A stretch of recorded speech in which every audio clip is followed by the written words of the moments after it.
and welcome back to Scale Me Down and to another episode of this Pilatus PC6 Turboporter with variable pitch propeller. Please like and subscribe to support the channel. In the last episode we've made some great progress on the fuselage and it's now time to move to the wings. And it seems such a shame to leave the aileron and flap servo turrets out in the breeze when we made such an effort to hide all the control runs in the fuselage. And also we need to recover the wings to match the fuselage when we do that. So I think we'll start by removing the covering. Let's get started.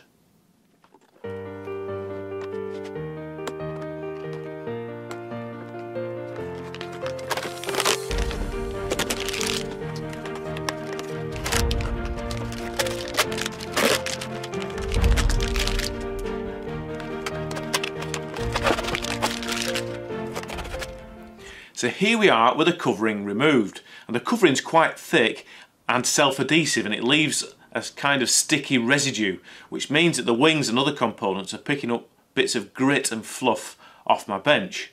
So to neutralise that stickiness, I've over-thinned some sanding sealer, painted it on the whole structure, and then when it's dried given it a light sanding. I removed the ailerons and flaps, and they were hinged with these good quality hinges with a metal pin in them, but they were only CA glued into slots in the woodwork rather than glued and pinned. In any case, I have these fancy hinges for the flaps here, and these will allow some more scale-like travel, scale-like motion for the flaps. And looking at the amount of space in the wing, there should be space for a completely enclosed servo and secret flap linkage. So to get started, we're going to laser cut some servo doors. Over to our 6030 LaserScript CO2 laser, which makes cutting the parts quick and easy, and more importantly, the fit repeatable. I then drew round the doors onto the wings and cut out the holes, trimming them up with the Dremel.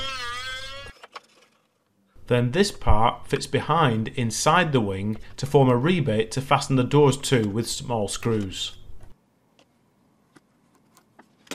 I added these bits of balsa infill to catch the covering before sanding them flush. The finished hatch is quite neat and far less obtrusive, with just the servo horn sticking out.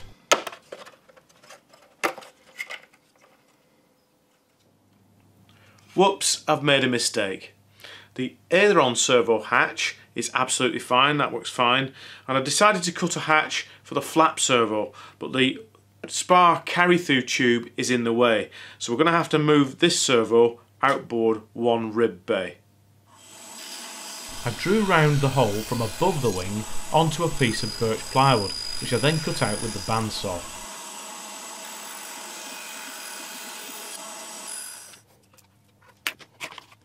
It was then a simple job to add some parts to form a rebate so that the door could be fixed flush with the underside of the wing.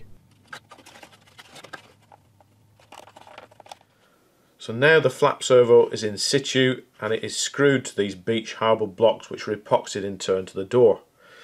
And now with the flap in position, I now need to drill a hole through the trailing edge for the linkage. I'm going to put some blocks on the inside of the trailing edge to support the screws for the hinges, and then we need a horn fastened to the leading edge of the flap that fits through the hole.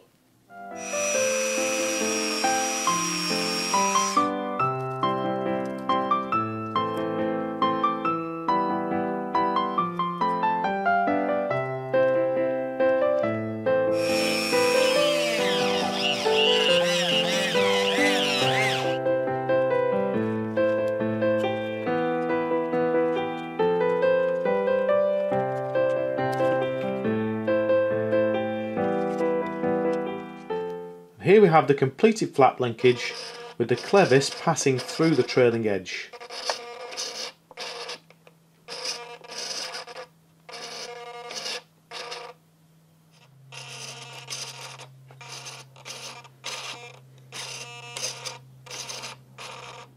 Whilst we're at it, the full-size Turboporter has provision for underwing pods, either for fuel tanks or radar pods or cargo pods.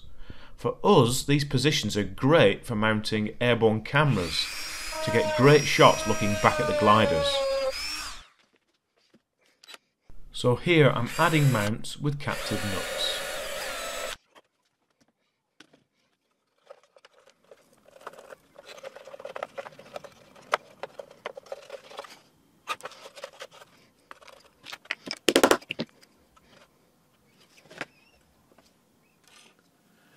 And finally, from the instructions, we need to fit these lower strut mounts.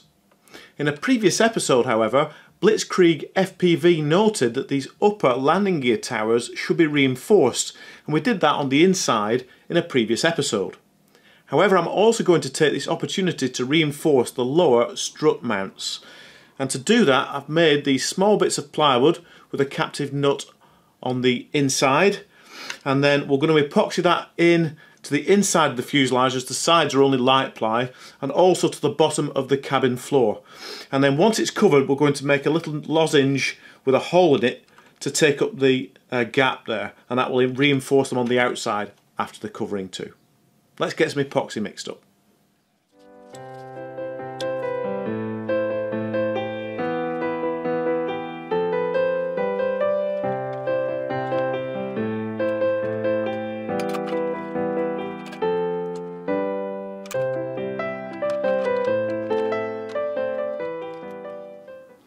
So with all the linkages and mounts installed inside the wing, that's all we can do until we cover them. And we don't have time for that in this episode. So join us next time for some more progress on this Pilatus PC6 turboporter with variable pitch propeller.